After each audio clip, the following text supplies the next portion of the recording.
December target করে জাতীয় নির্বাচনের জোর প্রস্তুতি শুরু করেছে নির্বাচন কমিশন। সেই হিসেবে ভোটের 2 মাস আগে অক্টোবর মাসে তফসিল ঘোষণা হতে পারে।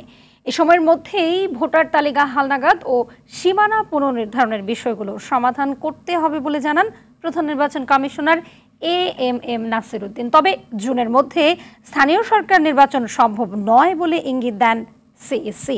সাদিয়া কানেজের রিপোর্ট।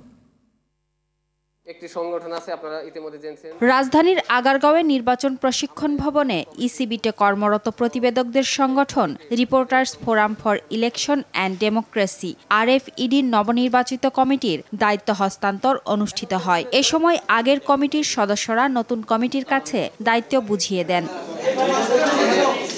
অনুষ্ঠানে সিইসি বলেন, ভোটার তালিকা হালনাগাদ চ্যালেঞ্জিং হলেও জুনের মধ্যেই তা কাজ শেষ করার চেষ্টা চলছে। আমাদের ওই টার্গেট ডিসেম্বর এবং ন্যাশনাল ইলেকশন। এখন সুতরাং রাজনৈতিক বিতর্কের মধ্যে আমরা নাই, ওনারা বিতর্ক করুক, আগে ভোটার লিস্টটা বানায় তারপরে দেখা যাবে।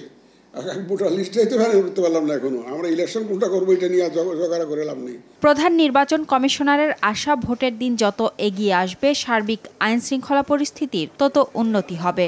আইন শৃঙ্খলা পরিস্থিতির কথা যেটা বলছেন সেটা আমরা মনে করি যে ডিসেম্বর আস্তে আস্তে নির্বাচন কমিশনাররা কেউ ব্যক্তিগত এজেন্ডা নিয়ে কাজ করছে না বলে দাবি সিইসির। আমাদের ব্যক্তিগত এজেন্ডাও নাই বা অন্য কারো এজেন্ডা নিয়েও আমরা ওয়ার্ক করতেছি না।